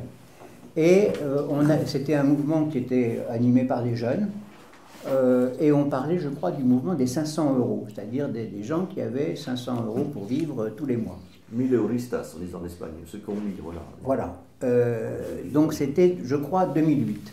Et c'était en coïncidence avec la crise financière. Et ce mouvement est retombé, parce que les émeutes finissent toujours par retomber. Et on a eu, après, 2 ans après, finalement, l'arrivée de Syriza, avec une crédibilité de Syriza dès 2010. Puis, comme vous le savez, les événements qui ont porté Syriza d'une part au pouvoir et ensuite à se renier. Mais en Grèce, nous avons eu en fait la même dialectique, la même révolte populaire spontanée, inattendue, hors des cadres politiques et syndicaux, Et puis l'arrivée ensuite d'un mouvement issu d'ailleurs de la gauche hein. Syriza, ce sont des petits groupes de l'extrême gauche classique qui a réussi à prendre le pouvoir en s'alliant d'ailleurs avec un tout petit parti de droite, l'ANEL, avec lesquels ils ont fait une majorité. Donc voilà, il y a toujours un peu, avec les circonstances locales très particulières, comme toujours dans chaque pays. La Grèce aussi a un parti communiste ultra sectaire, le PPE, qui ne veut jamais participer à quoi que ce soit. Donc il a beaucoup de responsabilités aussi dans ce qui s'est passé. Mais il y a quand même un certain nombre d'éléments qui sont communs dans ces mouvements. Voilà, je voulais rajouter ça, j'y pensais en vous écoutant l'un et l'autre, mais on reviendra sur la Grèce avec Panayotis dès qu'il pourra venir nous voir, ou si on organise un duplex avec Athènes un de ces jours. Voilà, donc vous avez la parole. Laurent est à une autre réunion, parce qu'il y a beaucoup de réunions en ce moment. Raoul est dans les embouteillages, il n'a pas pu venir. Philippe, tu veux venir passer la parole? Oui. Merci. Je voulais faire une observation. Ah ben alors, Assieds-toi d'abord. Tu peux... Oui, on t'entendra dans le micro. Une observation, c'est que la crise économique dans ces pays-là a été beaucoup plus violente que chez nous. Et l'ajustement économique a été beaucoup plus violent que chez nous. Et nous, en quelque sorte, Macron veut faire cet ajustement économique qu'il est demandé par l'Union européenne. Non? Qu'est-ce que vous en pensez? C'est clair.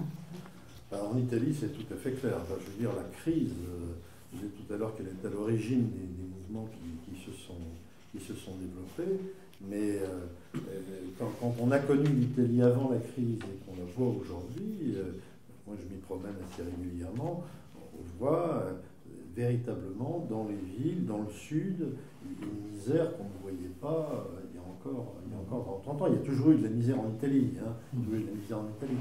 Mais là, elle a pris une ampleur dans les villes moyennes, des commerces qui sont fermés partout, l'immobilier qui s'est effondré de façon beaucoup plus importante qu'en France. L'immobilier s'est totalement effondré en Italie. Hein. La fortune immobilière, en dehors de ceux qui possèdent des immeubles dans les centres, dans les hyper-centres-villes, les gens ont perdu véritablement leur culotte dans l'immobilier italien. C'est la même chose, oui, bien sûr. Mais en termes de niveau de vie on est tout de même en train de les rejoindre, en tout cas pour les franges les plus fragiles de notre société. Ça a été très fort. Il y a eu une bulle immobilière en Espagne. On dit que l'euro a permis une bulle immobilière considérable. C'est ce dont parlent les économistes dont je te cite, qui sont dans l'aile anticapitalisme. Donc je me sens très proche du point de vue programmatique économique, parce qu'ils ont fait cette analyse-là, et du fait qu'ils appartiennent effectivement à une Europe périphérique, et qui ne peut pas s'en sortir sans voilà, une relance d'une politique industrielle très, très importante. Bon. Guillaume, ensuite Patrick. Mais il y a contrairement en Italie, tu me corrigeras si je suis faux, mais en Italie, il y a une institution qui a énormément de pouvoir, peut-être beaucoup moins maintenant, mais qui a gardé un pouvoir considérable. Il n'y a pas en France d'ailleurs, c'est peut-être une des raisons pour lesquelles la sociologie des masses qui se sont révoltées n'est peut-être pas la même, c'est l'Église. Enfin, l'Église en Italie a un pouvoir encore très très très important, l'Église catholique. Alors là où la France, il y a encore ce concept de laïcité qui est présent, est-ce que justement l'Église a été peut-être un catalyseur ou une manière de mener à cette union entre le mouvement 5 étoiles, qui est un mouvement justement populiste, assez transpartisan, enfin de base transpartisane, et la Ligue, qui est quand même qui est conservateur, basé justement sur un tissu économique de PME, TPE. Est-ce que justement cette institution catholique a dirigé quelque chose qu'on ne verra sûrement jamais en France, puisqu'il n'y a pas d'équivalent en France? Parce que justement, balayer des syndicats et tout ça, Alors, c'est tout à fait net, et j'y pensais pendant que pendant que Christophe intervenait, je pense que j'aurais dû en parler. Je pense qu'une des raisons du consensus politique qui existe en Italie, le fameux bloc historique de 60% qui s'est constitué, est très lié, alors moins sans doute à l'action de l'Église qu'à la culture catholique commune qu'ont tous ces gens. C'est très très net. C'est très très net. Quand je lis par exemple dans Le Monde qu'on traite la Ligue de Salvini, le mouvement d'extrême droite, on ne comprend rien. Non, la Ligue, c'est pas un mouvement d'extrême droite, c'est un mouvement conservateur, très fédéraliste, très décentralisé, donc il n'a absolument rien à voir avec un mouvement d'extrême droite tel qu'on peut le connaître en France ou même en Espagne. Hein, c'est pas du tout ça. Et c'est deuxièmement un mouvement qui est très catholique au fond. Et de la même façon, une grande partie du mouvement de Beppe Grillo, du mouvement 5 étoiles, est né de ça, un portage cette culture-là. Et donc, dans le consensus, cette idée que quelque part, on porte ensemble des valeurs qui dépassent la gauche et la droite, et le catholicisme en fait partie, elle joue certainement un rôle très important dans ce consensus. Je suis tout à fait d'accord avec vous. Ça fait partie vraiment du constat qu'on peut faire, et y compris même au sein du gouvernement. Au sein du gouvernement, Giuseppe Conte, qui est un catholique convaincu, un homme qui ne jure que par Padre Pio, donc Padre Pio, c'est quand même faut être un vrai catholique.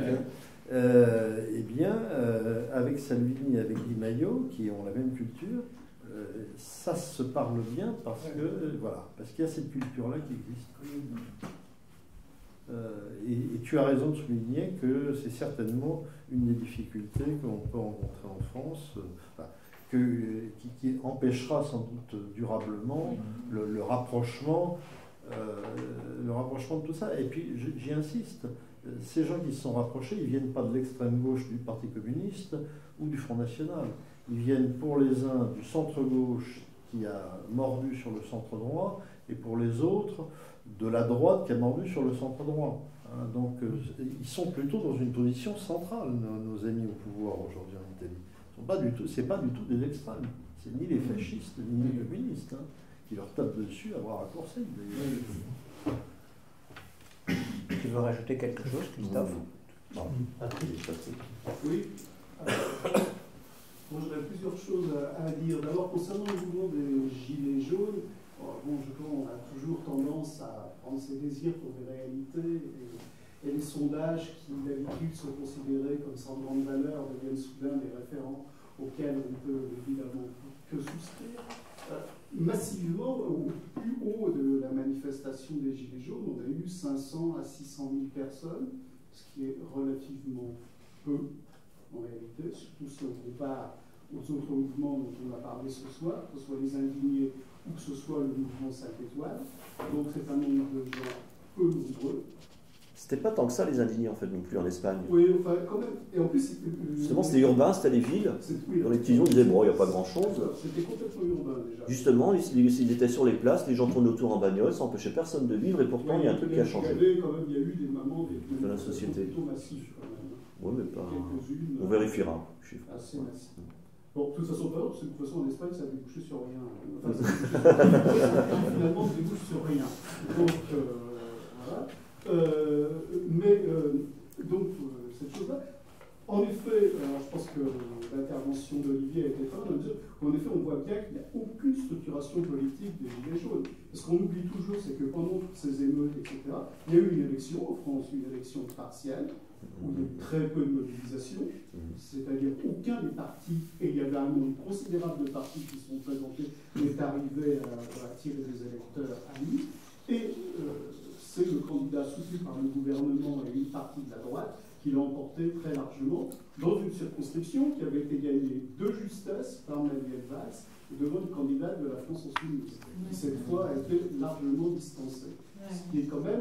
C'est ce que je te disais, ça ne change rien au jeu politique. Hein. Il y a des mois années, 3 mois, 4 mois après, la droite gagne les élections en Espagne. Avec 16% de suffrages exprimés sur non, mais 16% de suffrages exprimés, c'est très bien, mais c'est toujours plus que 0% exprimés. Oui, on ne participe pas aux élections. C'est quand même un problème. C'est un vrai problème, mais ce qui signifie, c'est qu'aucune autre politique n'apporte quoi que ce soit. Quant au côté absolument complètement apolitique des Gilets jaunes, on oublie un peu qu'il y a eu quelques dérapage quand même dans certains points, surtout au début. Quand même pas d'homophobie, de racisme, etc., qui est peut-être assez représentatif de ce qu'est la France périphérique.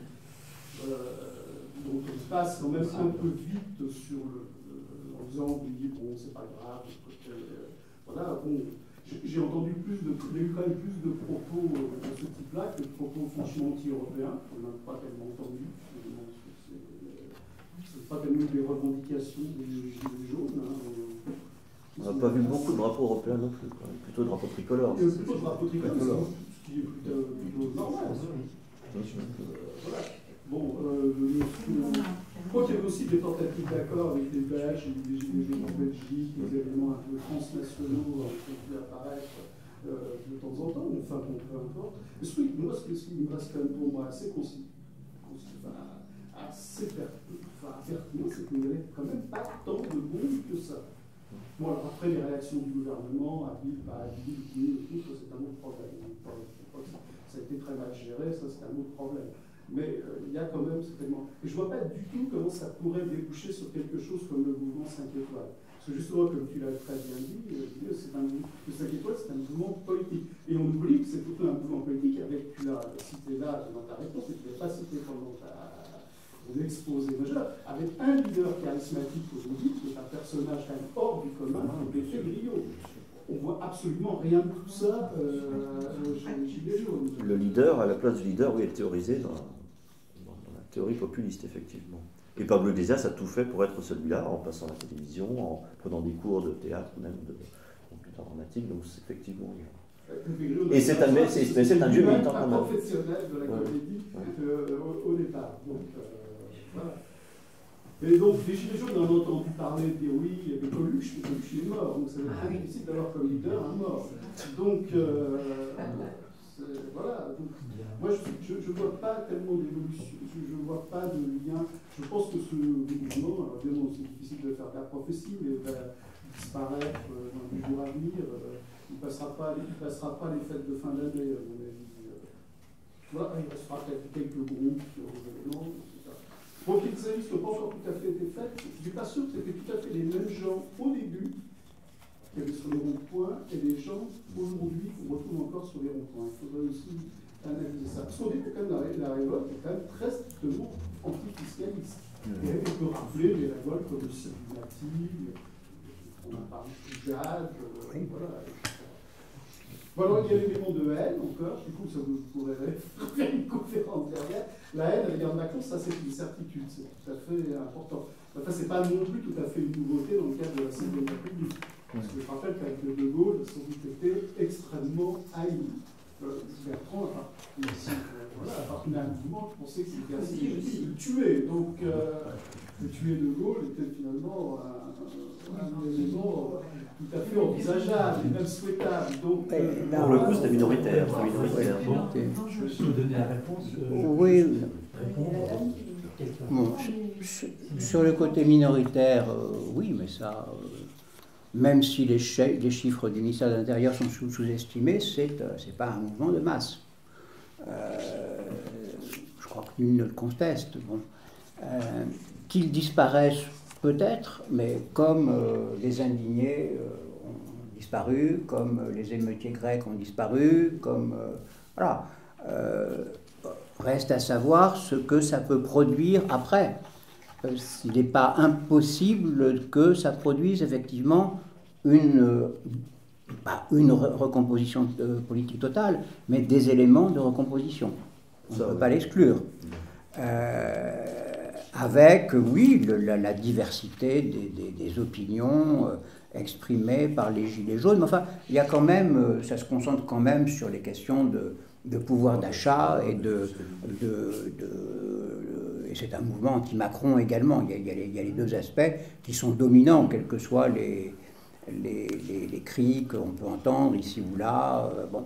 Il n'y aura pas 1 million de personnes mythiques sur les Champs-Élysées pour le défendre. C'est aussi c'est une détente. c'est... Il n'y avait pas eu de grève générale dans le pays. Non.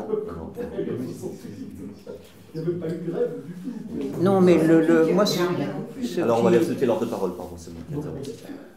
François, si vous Oh, oui. Oui, je voulais, D'accord. je voulais simplement d'abord une petite remarque. Après ce que monsieur a dit sur le fait qu'il ne disait pas grand-chose contre l'Union européenne, c'est normal parce que tous les ronds-points sur lesquels il s'assemble ont été créés par l'Union européenne. Merci Ouais. l'Union européenne qui a donné toute la France, tous les ronds-points de France aux Gilets jaunes. Le ministère de C'est l'Éducation aussi un petit ça. peu. Bon, mais autrement, moi je pense pas qu'il soit à la recherche d'un leader. À la grande différence de Podemos C'est le refus d'un leader. Au contraire, il rejette tout leader. Ce qui est un peu Ce qui était le étonnant. cas de certains indignés aussi. Ouais. Pardon? Ce qui était le cas de certains indignés aussi, c'est-à-dire que Podemos n'est qu'une expression parmi d'autres, justement, qu'il y avait un leader. Alors, Non, à la théorie, il n'avait pas. Si on regarde la théorie populiste, telle qu'elle a été exprimée par Chantal Mouffe et d'autres, le populisme repose sur un leader. Il faut absolument un leader. C'est pour ça que Mélenchon s'y croit. Voilà. Parce que lui, Ouais, il se considère comme le leader idéal. Enfin, bon. Autoproclamé. Oui, C'est comme ça que c'est né, la c'est ça, proposition. il est en train d'essayer de se proposer comme leader. Mais le problème, c'est que ce mouvement ne veut pas de leader. Justement, ce qui est intéressant de mon point de vue dans ce mouvement, même si effectivement il y a des sacrés dérapages racistes, anti-femmes, etc., mais il n'y a pas que ça, parce que c'est un mouvement aussi qui est féministe.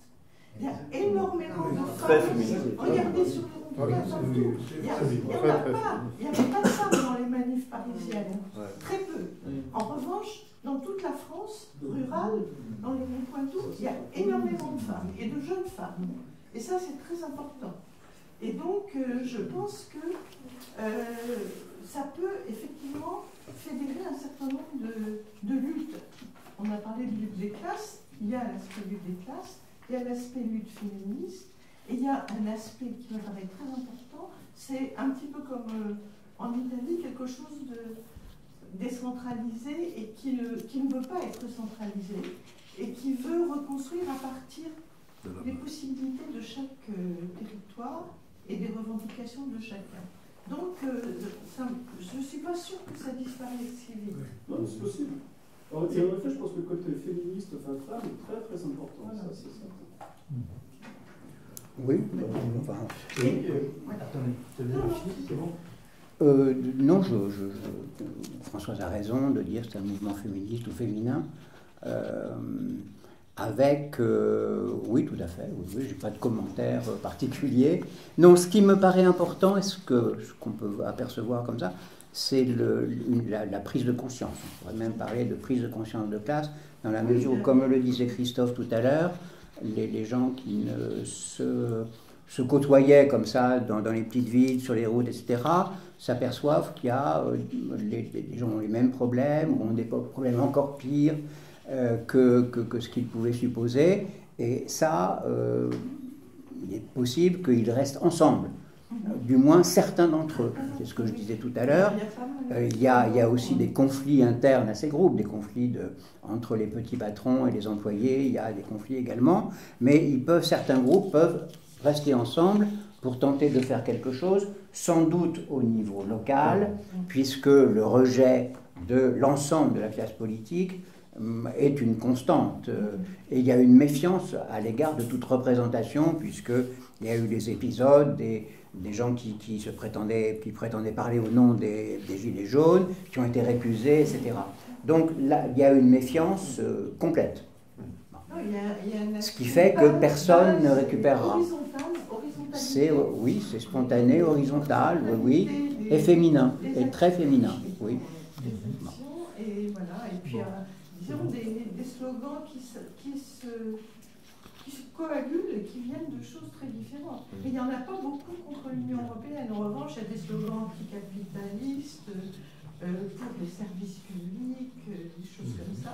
Mais je n'en ai pas vu beaucoup contre l'Union européenne, personnellement. En fait, ce que je voudrais dire, c'est que même si les journées insurrectionnelles disparaissent, et sans doute s'éteindront-elles progressivement, les idées de fond remuées, elles ne s'éteindront pas facilement. De mon point de vue, il y a trop de problèmes qui sont posés, qui sont des problèmes de fond.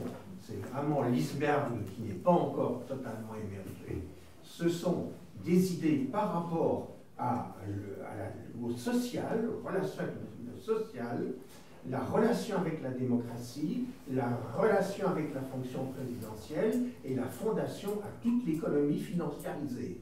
Donc, derrière tout ça, il y a quand même un chapeautage, si je puis dire, de l'Europe, qui fait qu'on se trouve dans cette situation-là, où les gens sont dépouillés de leur pouvoir d'achat, parce qu'on doit répondre à des critères de 3%, et ces problèmes-là sont tellement puissants, tellement générateurs de mouvements, qu'ils pourront, à mon avis, susciter des relais. Sous quelle forme, je n'en sais rien.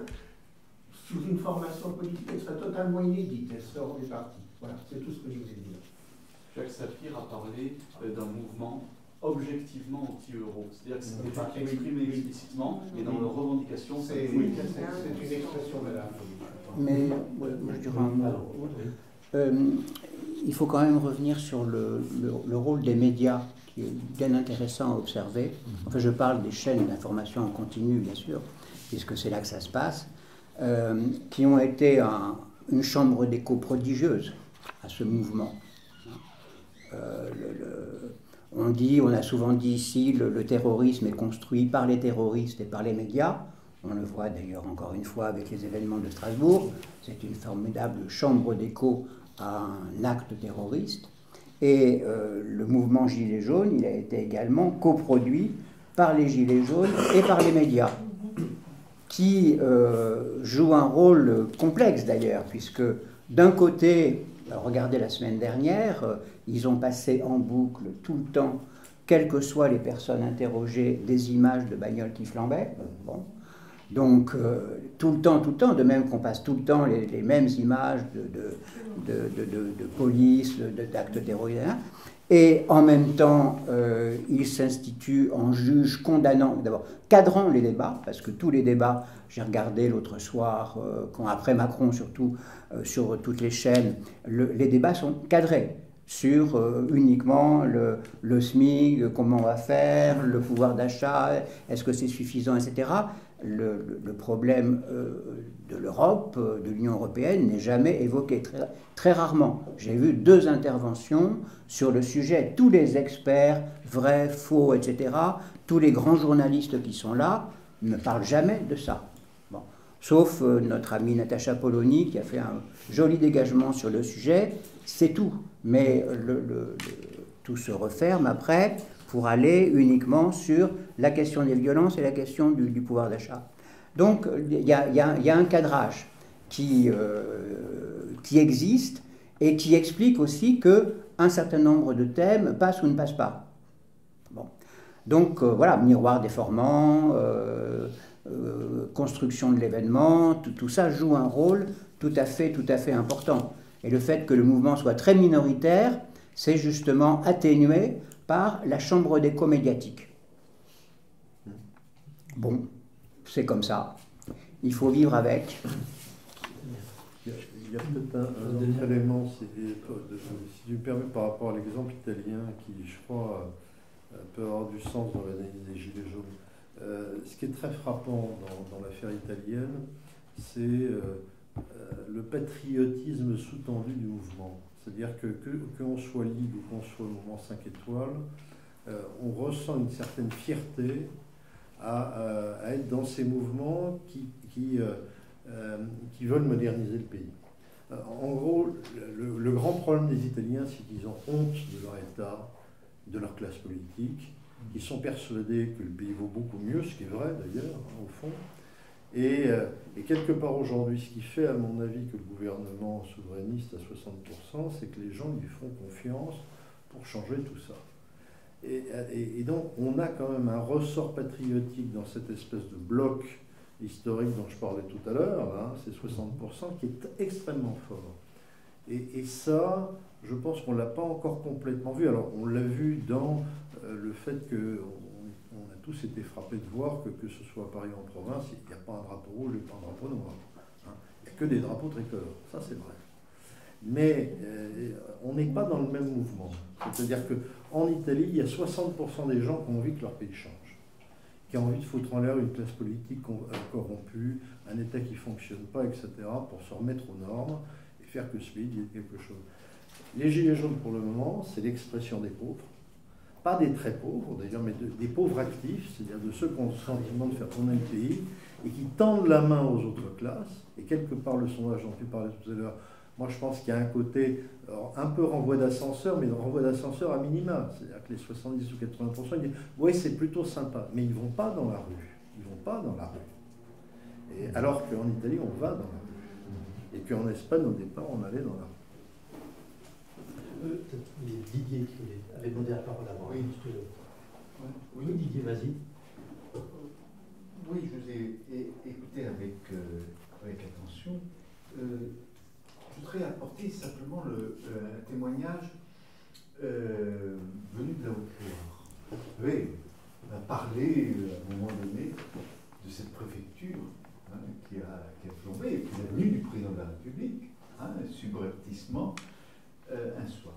Alors moi je suis de la Haute-Loire, il y a quelque temps, je n'ai pas à Paris depuis le mois de décembre, donc mais j'ai vécu un petit peu le début de ce mouvement des Gilets jaunes. Et c'est vrai que par les réseaux sociaux, je connais beaucoup de ces acteurs. Et c'est vrai, c'est, comment dirais-je, c'est un mouvement, enfin, c'est pas une analyse globale, c'est surtout un témoignage à partir de gens que je connais, qui ont fait irruption dans le champ politique, etc. etc. Voilà. Effectivement, ce ne sont pas majoritairement ceux que je connais, des gens très pauvres.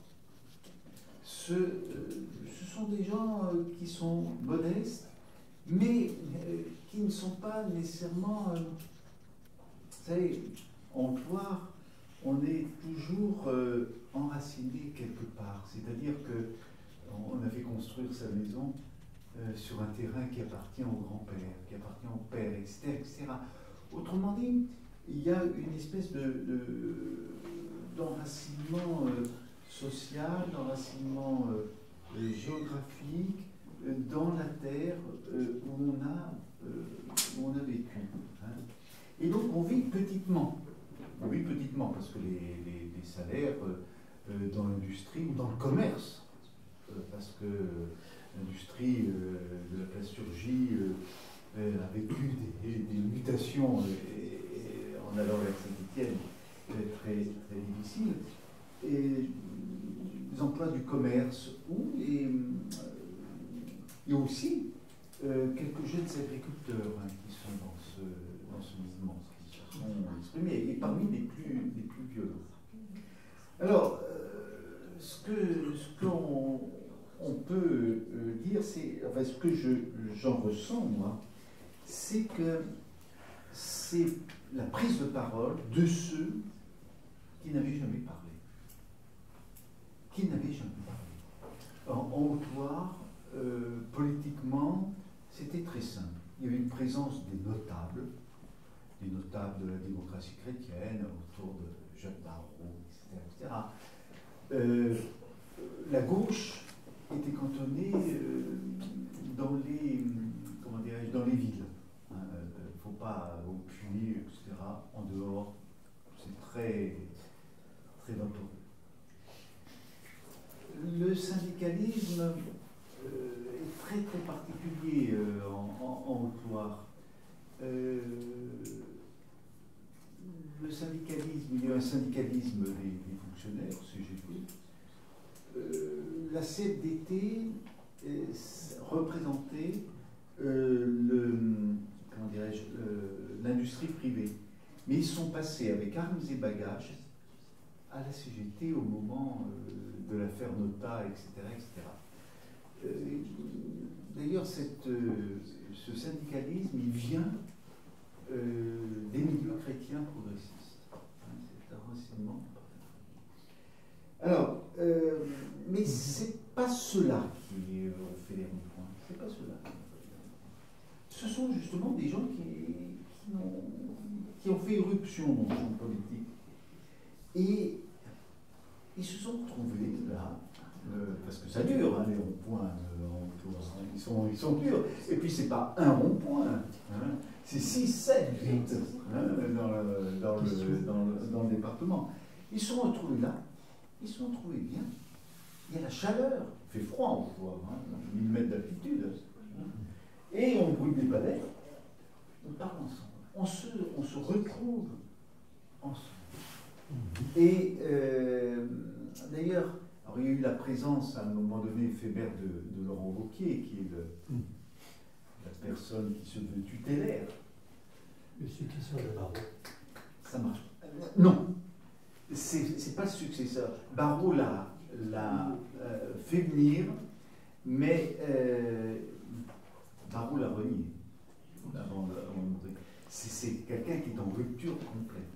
En rupture complète avec l'héritage de Barrault.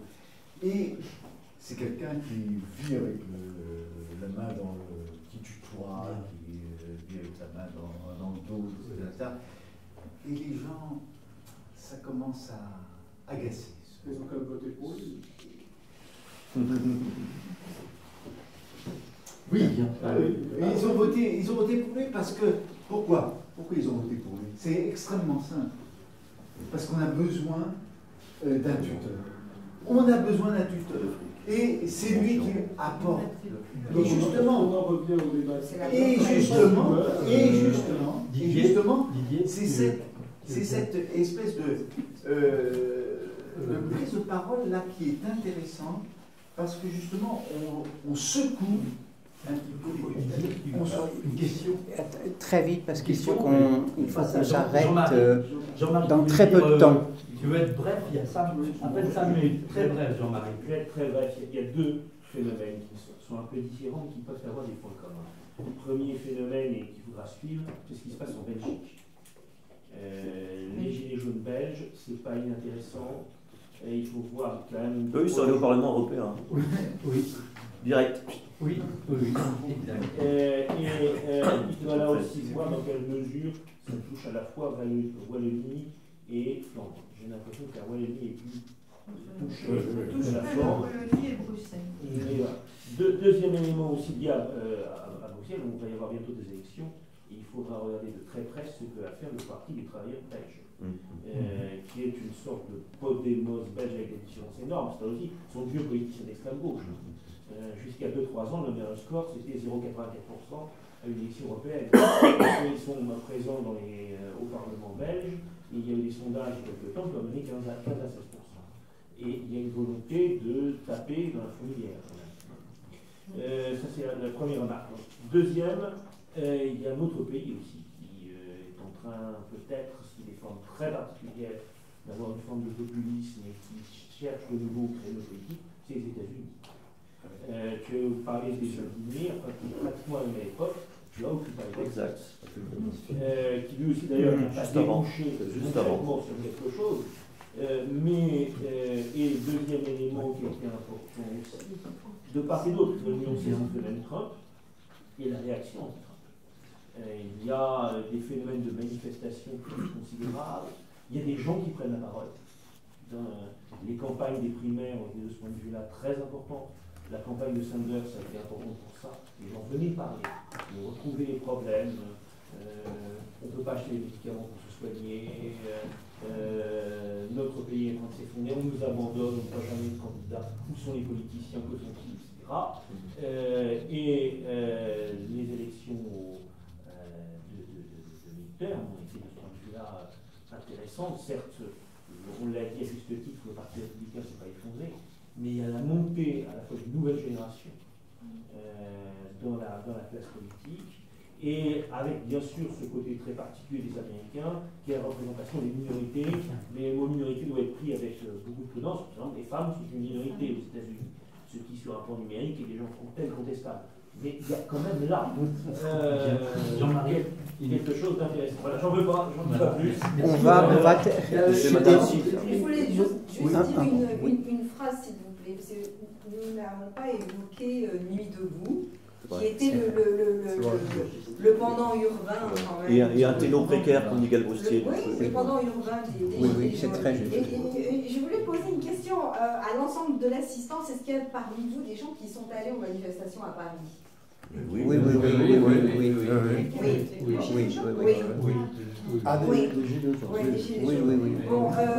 j'y suis allée et j'ai été très frappée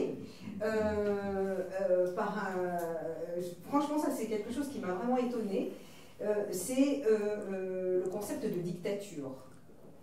Un nombre considérable de personnes m'ont dit, mais nous vivons en France sous une dictature. Et également, alors je pense que bon, le problème de l'Union européenne, etc., c'est encore dans l'inconscient. Je pense, parce que en fait, c'est pas, ce ne sont pas des gens, j'ai été très très frappée, ce ne sont pas des gens, ce ne sont pas des militants, il y a beaucoup de gens, j'ai vu des petits couples de jeunes qui avaient même peur, parce que c'était la première fois qu'ils venaient manifester, etc. Voilà. Donc je pense qu'il n'y a pas encore cette conscience. Mais néanmoins, de ce que j'ai entendu, je pense qu'il y a ils ne le savent pas, mais il y a un refus de l'Union européenne. Et alors il y a un rejet des politiques. Ça, alors là, je pense que aussi Macron démission, ça exprime ce rejet, les partis traditionnels politiques, et tous disent que ça va bien plus loin que le gazole et le pouvoir d'achat. Je veux dire ça. Voilà.